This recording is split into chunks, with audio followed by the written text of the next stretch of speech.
जब आखिरी बार जसप्रीत बुमराह इंजर्ड थे, मैचेस दुबई में थे, इंडिया के ग्रुप में न्यूजीलैंड और पाकिस्तान था। हमें याद है कि क्या हुआ था उस वक्त।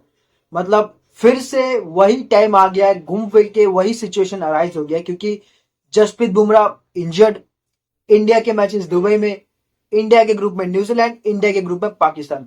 अब हम लोग सबको प्रे कर रहे कि भाई जो हुआ था वो पास्ट में था, उसको पास्ट में ही रखा जाए, उसको वापस ना दोहराया जाए। क्योंकि भाई देखो, जब हम लोग डॉट्स कनेक्ट करते हैं ना, तो देखो किस तरीके से मतलब घूम फिर के सिचुएशन हमारे सामने आ जाता है। सेम टू सेम वही सिचुएशंस, हमारे बैटर्स फॉर्म में नहीं है, हमारे बॉलर्स में उतना जान नहीं है, हमारा प्रीमियर बॉलर इंजरी के चलते आउट हो गया। अब देखो यहाँ पे कई सारे वाक्य हैं, ठीक है ना।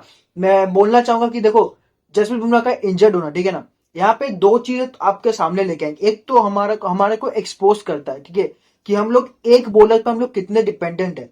दूसरा, हमारे यंग बॉलर्स में वो कैपेबिलिटी है कि नहीं। और जो बॉलर मोहम्मद सिराज हमारे साथ इतने टाइम से खेल रहे हैं, अब उनका बारी आ गया कि भाई साहब, अगर तो मोहम्मद शमी फिट रहते हैं पूरे इंग्लैंड के सीजन में, ठीक है, उसके बाद वो खेलेंगे चैंपियनशिप की, वो तो फिक्स्ड है। और अगर मोहम्मद शमी और मोहम्मद सिराज मिल के कुछ कर सकते हैं कि नहीं, क्योंकि देखो जसप्रीत बुमराह स्पीयरेट कर रहे थे, उसके साथ मोहम्मद शमी नहीं थे, तो मोहम्मद सिराज उनका साथ दे रहे थे।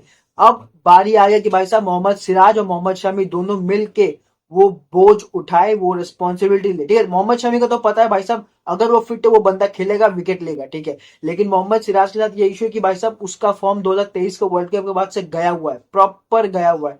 और उसके पास, उनके पास एक बहुत अच्छा चांस है कि भाई देखो, जो भी बोल, वो बॉलर तो है ना, उसने अपना कला तो नहीं भूला है। विकेट कभी ले रहा है नहीं ले रहा है, वो फॉर्म का चलते इधर उधर थोड़ा हो सकता है, लेकिन उसके पास एक बड़ा मौका है कि भाई साहब जिस आईसीसी टूर्नामेंट से उसका फॉर्म गया था, वही वो आईसीसी टूर्नामेंट से उसका फॉर्म वापस आए। और एक और सवाल भी यहाँ पे आता है ना कि भाई देखो, मुकाबला दुबई में कब है? फरवरी में। वहां पे ना ठंडा थोड़ा रहेगा ही रहेगा, तो वहां पे हम लोग जो सोचते हैं ना कि भाई एकदम ड्राई रहेगा, ठीक है, ये बॉल स्विंग नहीं होगा, ये नहीं होगा, बॉल स्विंग होगा। और इसलिए मैं बोल रहा हूँ, जसप्रीत बुमराह का ना होना इंडिया को बहुत बड़ा खलेगा, क्योंकि जसप्रीत बुमराह तुमको स्विंग शायद ना दे, लेकिन सीम मूवमेंट वो उस कंडीशन में तुमको बहुत ही अच्छा देंगे, ठीक है। उसके बाद हमारे बैटर्स का फॉर्म में ना होना, प्लस स्विंग का अगेंस्ट हमारे ओपनिंग बैट्समैन को प्रॉब्लम होना, ये भी एक बड़ा चिंता का बात है। क्योंकि देखो फरवरी महीना है, ठंड रहेगा, थोड़ा सा बॉल स्विंग सीम होगा ही होगा। पहले के आप 4-5 ओवर लगा लो, बॉल स्विंग होगा ही होगा, ठीक है। उसके ऊपर से न्यूजीलैंड हमारे ग्रुप में है, पाकिस्तान हमारे ग्रुप में है, भाई साहब शाहीन अफरीदी उनके पास है, हमारे पास जसप्रीत बुमराह नहीं है। तो ये काफी सारा अंदेशा है कि भाई साहब क्या क्या गलत हो सकती है इंडिया के लिए। लेकिन मैं यहाँ पे एक और जो एस्पेक्ट है मैं वो भी दिखाना चाहता हूँ।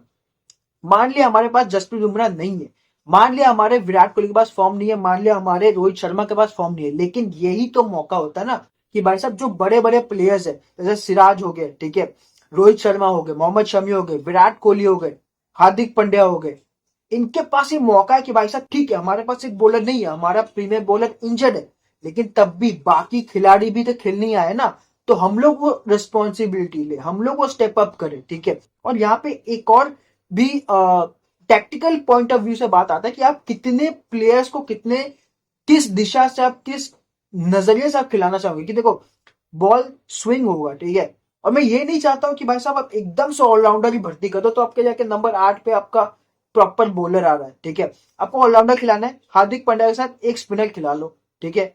और खबर तो ये भी आ रही है कि भाई साहब वरुण चक्रवर्ती शायद चैंपियनशिप भी खेल ले कुलदीप यादव के जगह, क्योंकि हम लोग कुलदीप यादव को खिला नहीं रहे, कुलदीप यादव का बात ही नहीं कर रहे हैं, ठीक है। T20 वर्ल्ड कप के बाद कुलदीप यादव को कोई बात ही नहीं चल रहा है।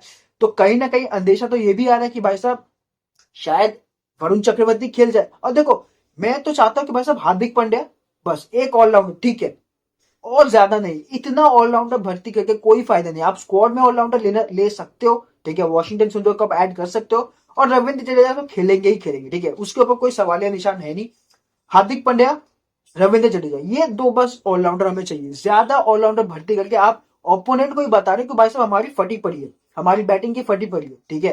क्योंकि आपके, जब आपके ऊपरी बल्लेबाज काम ना कर रहे हो, परफॉर्म ना कर रहे हो, जब आपका मिडिल ऑर्डर काम ना कर रहा हो, परफॉर्म ना कर रहा हो, तभी ना आप टेल को लंबा करते हो, तभी ना आप ऑलराउंडर भर्ती करते हो, ताकि आपको नीचे में बल्लेबाजी मिले। वो चीज आप मत कर, क्योंकि वो चीज आपको पहले ही इंडिकेट कर देता है कि भाई साहब इस टीम की फटी पड़ी हुई है, ठीक है। आप जाओ प्रॉपर बल्लेबाजों के साथ जाओ, हार्दिक पांड्या के साथ जाओ, रविंद्र जडेजा के साथ जाओ, ठीक है, श्रेयस अय्यर को रखो बीच में। उसके बाद आप प्रॉपर बॉलर्स लो, चाहे आपको स्पिनर लेना है या आपको फास्ट बॉलर लेना है, या आपका मतलब आपका टेक्टिकल एनालिसिस होगा। लेकिन मेरा मानना है कि भाई साहब दुबई के उस कंडीशन में आप एकदम से भरमार ऑलराउंडर मत खिलाओ, वही आपके लिए अच्छा होगा। प्रॉपर फास्ट बॉलर लो, प्रॉपर स्पिनर लो, ठीक है, और प्रॉपर बैटिंग सेटअप के साथ जाना चाहिए यहाँ पे। एक और बात जो यहाँ पे खुल के आ रहा है कि भाई साहब